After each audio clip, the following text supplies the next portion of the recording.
Hey guys, today we're going to be doing an American Horror Story 1984 episode 4 trailer breakdown. So there's a lot going on this season and there's a lot going on in just this 30-second ad. So let's jump right into it. Hey Rambo, my class isn't for posers. This is aerobics. It's serious. So the first thing that we see in this trailer is Montana and the Night Stalker finally meeting. Obviously, like I said in my last trailer breakdown, over the next couple episodes, we're going to be focusing almost primarily on characters and their flashbacks, setting up everything that got us to this camp and created this chaos. So really, if this is what they're planning on doing this entire season, as I told you guys in my very first review for this season, it kind of felt like they were just rushing to get to the camp. And in classic American Horror Story form, it seems like they did that just to ramp up the drama and excitement for the season as quickly as possible, while knowing that they can take part of the season just to go back and explain everyone's reasons for being there, or really how all of this has come together. I mean, one of the big revelations that we saw from episode 3, and I'm just going to have to assume that if you're watching this video, you either saw episode 3 or you really do not care, but one of the big revelations was not only is Rita, who really isn't the real Rita, working with Mr. Jingles and one of the reasons he escaped to go back to the camp, but now Montana is working with the Night Stalker to kill somebody that we do not know. And before I even get into who that is, a lot of people, myself included in our reviews, jumped up on the fact that it has to be Brooke, just considering all of the evidence that we've gotten thus far with Montana going out of her way to befriend Brooke and making sure that she goes to Camp Redwood, the Night Stalker attacking Brooke, failing at that job, and then going to Camp Redwood and chasing her down. Even some of the scenes that we saw in episode 2 kind of point to this being the case, because after all the boys leave from the cabin when they're all drinking, Montana makes Brooke so uncomfortable that she goes off on her own, despite how really fearful that she was. So yeah, I really do think it's Brooke. I know a lot of people are pointing fingers this way and that way, and they think that we shouldn't jump directly to Brooke because she wasn't mentioned by name, but at least if they're going to only stay in the camp for the next couple episodes, which by episode 5, it should be morning, or episode 6, they'll do something completely different. But if we only have a couple of episodes, I don't feel like there's any more room at this point to do any more major fake outs that having Montana and the Night Stalker go after a completely new character, like some people are saying Birdie. I mean, that would be interesting because we haven't seen a whole lot from the cafeteria lady, but I'm going to stick with Brooke for right now until we're proven wrong. As for a theory as to why they are going after Brooke, I think it could just be as simple as Montana was sleeping with Brooks' fiance's best man, who he killed in the flashback that we saw a couple episodes ago. Maybe that's the case, maybe it's not. I really hope that they shake this up in an interesting way, but even if it is that, and it's easy to see coming, like, that would be interesting, because who even saw Montana working with the Night Stalker at this point? That's a big enough twist in itself, and as long as they do their best to take care of the narrative and make sure that it makes sense to the audience, I'm totally fine with it. Why did you come back here?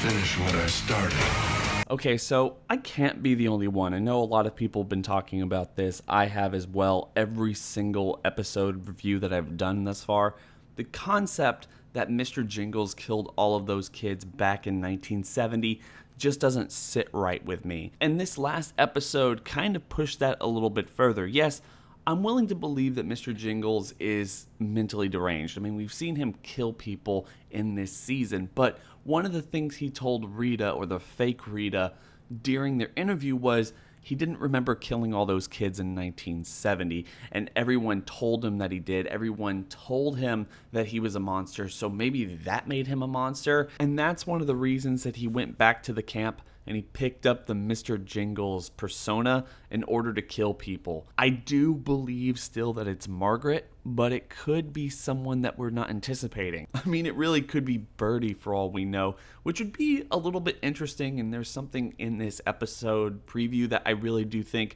points in one of those directions, but we'll get to it. Okay, so this has to be asked. Who is setting up all these traps? Was it the Night Stalker, which I don't really believe because I feel like he just got there, or was it Mr. Jingles, which I really don't believe because he just got there? Was it those kids? No, they weren't that violent. what is going on here? I mean, is there another threat that we haven't really seen thus far who's set up these traps? Or was it Birdie? Was it Margaret? Was it somebody else like setting up these traps so kids would die in a more interesting way and she would be the center of attention or the last survivor again? I'm not entirely sure. I really just don't buy any of the stuff that she's throwing out there, so I wouldn't be completely surprised if she ends up being just stone cold crazy. Oh, you never should have crashed this party, man. And it does look like we're going to have a short, probably brief showdown between the Night Stalker and Mr. Jingles. And as I keep saying, we know the Night Stalker from Hotel, an older version of him, so we believe that he's going to survive the night. And then Mr. Jingles, it would be kind of a waste to get rid of him so soon because he hasn't had the showdown. Who knows when that whole Margaret scene takes place, but I would imagine that's later on in the episode than just simply Night Stalker versus Mr. Jingles. So yeah, I really don't think they're going to kill each other. I think that this is going to be a nice little midpoint break for the audience in the story where we get to see our two serial killers face off for the first time. I mean, that's going to be really cool. Have we seen anything like that in American Horror Story? I'm not entirely sure. I mean, last season we got the whole showdown with the witches and everything, but nothing exactly like this. And that's one of the best things about this season is we haven't really seen anything exactly like this in American Horror Story thus far. I mean, we've seen stuff that's akin to it, maybe even stuff they handled better in previous seasons, but we've never seen anything like this. And I feel like that's one of the reasons myself and everyone I've seen in my comments are really enjoying this season. It's new, it's different, it's kind of original, and it's more funny than the last couple seasons. You hear what I just said? We gotta get out of here. All I can hear are children whose summer has been ruined. Man, guys, again, I'm not taking Margaret at her word anymore. I mean, I feel like she's convincing the Night Stalker to go out and kill Mr. Jingles, and she keeps talking about the children, their summer has been ruined, and then we get all of these little traps that have been set up throughout the entire camp. Either she's just the biggest religious zealot, she has nothing to do with anything, and she is simply the victim here, or she is part of this in a way that they're not telling us. And I really do think she was the one who killed all the people that they thought Mr. Jingles killed in 1970, because as I cannot stress this enough, he said he didn't remember killing all the kids, and yet he was thrown in jail for 14 years, and they told him over and over and over again that he was a monster. Now, that could be right, that could be wrong, but let's just jump into one of the very last scenes in this. I'll re-show it again, and you tell me what you see here, because I see one of the campers from 1970 and a female hand. Ruined. More specifically, I see a female in what appears to be a bed. But one of the things, if you remember, that we saw with Jonas when he had his flashback, when we realized that he had died in 1970 and now he's just kind of wandering around Camp Redwood, he saw Margaret in a car. Maybe they're in a car here. Maybe Margaret isn't Mr. Jingles, but she is also a murderer for one reason or another, and she's caught up with this and she's forgotten about it. Or maybe she's putting all these kids there and telling everyone that they need to stay out of sin and everything because she's just going to kill all the people who sinned, again, child and camp counselor alike. And now all these different serial killers and murderers are all coalescing around Camp Redwood. But like I said, you can see it in the trailer. That looks like the 1970s camp counselors.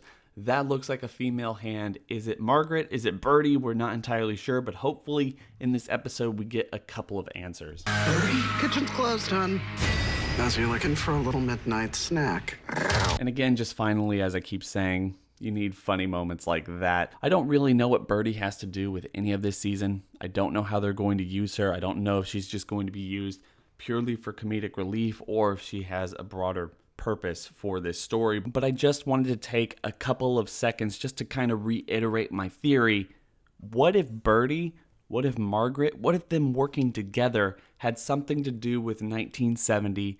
And one of the reasons the camp seems to be just booby-trapped, like Kevin McAllister, is defending against the wet bandits. I don't understand any of that because it doesn't seem like Mr. Jingles or the Night Stalker could have had anything to do with it. Anyway, yeah, like, I'm not going to push this any further than it needs to go. Guys, What are your thoughts on this episode? What were your thoughts on the season in general, the last episode, episode 3, and what are your theories for episode 4 and beyond of American Horror Story 1984? I hope everyone is having a fantastic day. Don't forget to like, comment, and subscribe. Hit that bell over by the subscriber button to notify you every single time I upload. It's been real.